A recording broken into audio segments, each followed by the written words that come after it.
Bonjour, pour ceux qui ne me connaissent pas, je suis Mademoiselle Wook, auteur, compositeur, interprète.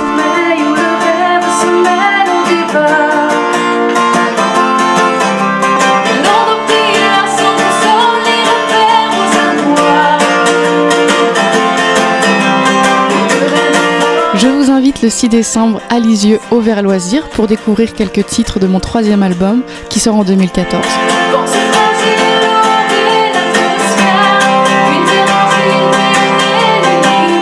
Rendez-vous le 6 décembre. À très vite. Merci.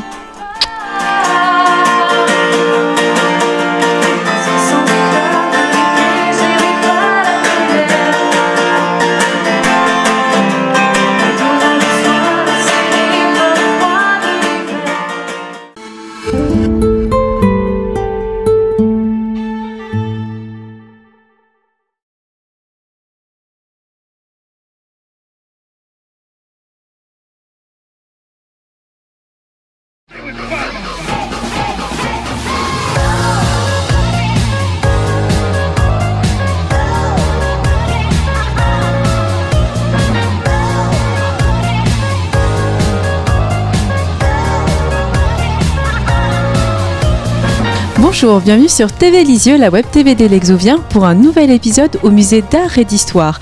L'espace numéro 8 et 9, Lisieux, été 1944 et renaissance d'une ville. C'est parti!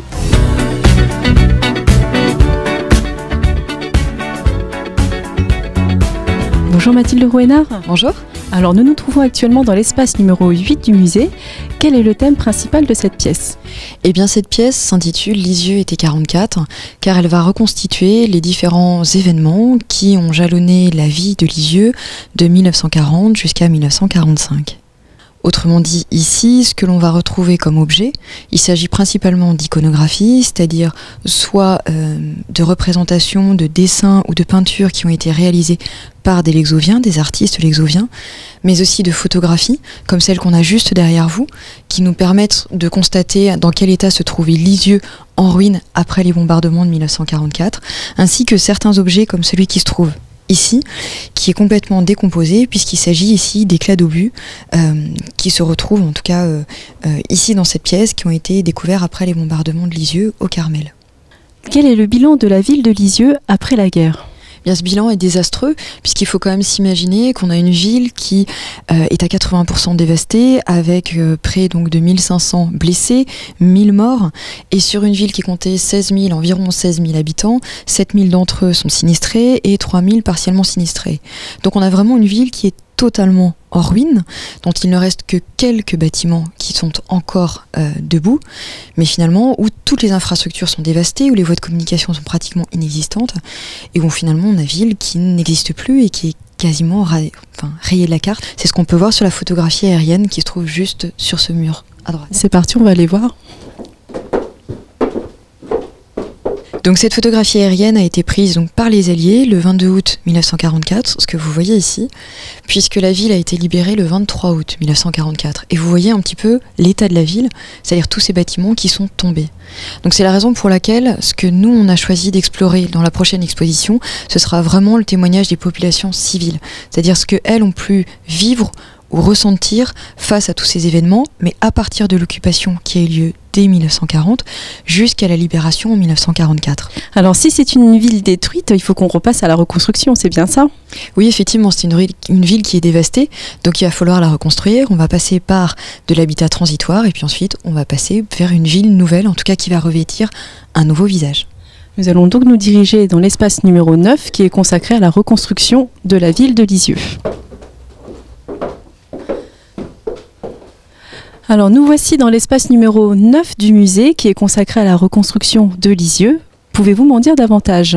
Alors effectivement, Lisieux est détruite, il va falloir passer à la reconstruction. Donc il faut penser à quoi ? D'abord, sur quel plan on va reconstruire la ville ?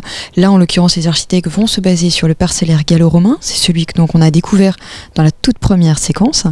Ensuite, il va falloir s'intéresser aux matériaux. Là, le choix va être porté sur des matériaux locaux, donc notamment avec la brique. Ensuite, le style, c'est-à-dire quelle est la morphologie, quel nouveau visage on veut donner à la ville. Donc en termes d'architecture, on va utiliser à la fois des éléments d'architecture plutôt modernes, donc qui sont liés entre autres à Le Corbusier. On va avoir des toits monopentes, on a des fenestrages qui sont beaucoup plus épais. Et puis on va avoir des éléments plus traditionnels, avec de nouveau les cheminées. On va avoir l'utilisation donc des matériaux plus traditionnels. Cette reconstruction va débuter vraiment en 1947 à partir des plans donc de Robert Camelot. Quel est l'objet incontournable de cette pièce? Alors c'est un petit peu piège parce qu'en fait il y a deux objets ici incontournables. Il y a tout d'abord la maquette, donc la maquette de l'îlot 8, et d'autre part on a toutes les photographies donc, qui viennent du fonds Goupil. Mais pour ça il y a un meilleur interlocuteur que moi, du coup ça va être Monsieur Deshayes qui est président de la Société historique et qui va nous en dire plus.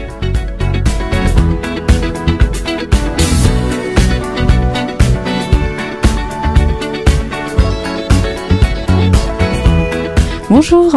Bonjour.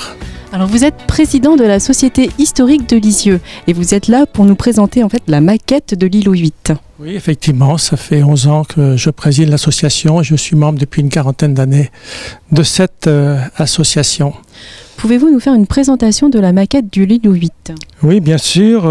Nous avons face à nous la rue Pont-Mortin, avec ici où se trouve maintenant la médiathèque. À l'extrémité, nous arrivons rue Henri Chéron, avec sur la gauche, pour resituer aussi la cathédrale. Nous montons la rue Henri Chéron. Ensuite, à droite, bien sûr, tout le parcours sur l'avenue Victor Hugo. L'espace Victor Hugo se situe à l'angle de la maquette, et ne figure pas sur la maquette, mais se trouvait sur la droite la rue de Lisieux qui était la plus représentative et celle qui a laissé le plus de souvenirs pour les Lexoviens de l'époque, c'est-à-dire la rue aux Fèves, cette rue moyenâgeuse aux multiples maisons à pans de bois, où il y eut entre autres dans la Salamandre un des musées de Lisieux.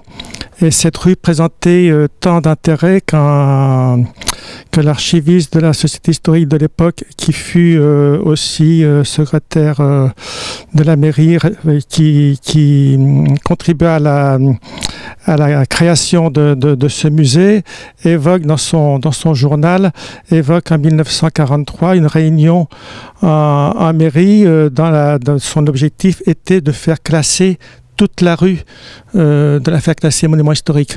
Malheureusement, les événements que nous connaissons sont arrivés et bien sûr, ça n'a pas abouti puisque tout a été détruit. On peut voir qu'il y a un reportage de photos sur la reconstruction de Lisieux.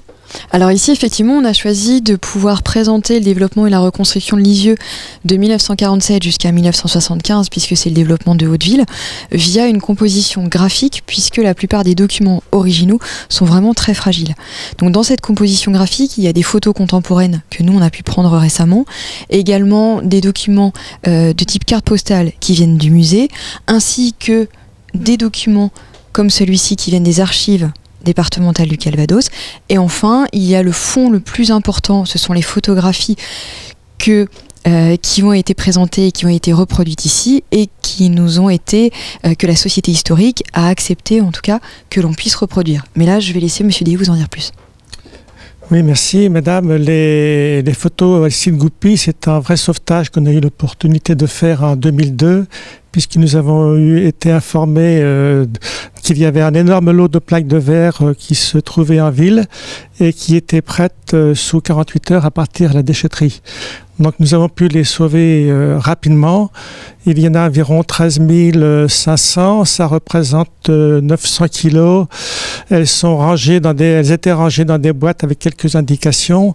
Et aussitôt que nous avons eu le bonheur de récupérer toutes ces plaques de verre, nous étions bien sûr enchantés, mais on s'est dit qu'on n'avait pas les moyens humains, financiers, techniques pour les sauvegarder et j'ai aussitôt pris contact avec le directeur des archives du Calvados, M. Le Roquemanger, et nous avons très rapidement convenu que la Société historique en ferait un dépôt aux archives. Elle reste donc la propriété de notre association, mais elles ont été traitées, numérisées, nettoyées, stockées dans d'excellentes conditions, et ça a abouti en plus par la suite et à une exposition et aussi à la publication d'un ouvrage reprenant tout le cheminement de la reconstruction grâce à toutes ces photos sur plaque de verre. Hein. Toutes ces photos prises par un monsieur Alcide Goupy, qui était photographe et qui collaborait au journal Le Lexovien, hein, et qui était dans toutes les manifestations et lexoviennes et des bourgades des environs. C'était un personnage dont tout le monde garde, tous les gens qui l'ont connu gardent un souvenir assez exceptionnel. Monsieur qui se déplaçait en vélo Solex, le foulard, la canne, les grosses lunettes. C'était vraiment un personnage formidable et qui nous a laissé un patrimoine extraordinaire. Donc il avait toute une autre collection de plaques de verre prises avant-guerre, mais malheureusement lui aussi a été sinistré et ces plaques de verre ont aussi été détruites. Toutes celles-ci sont postérieures donc au bombardement. Hein.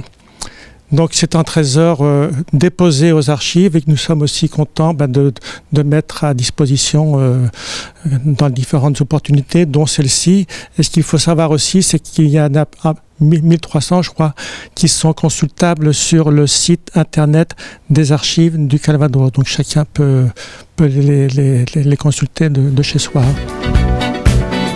Que verrons-nous la semaine prochaine ? Eh bien, la semaine prochaine, nous découvrirons l'espace 10 qui sera dédié à Lisieux aujourd'hui et demain.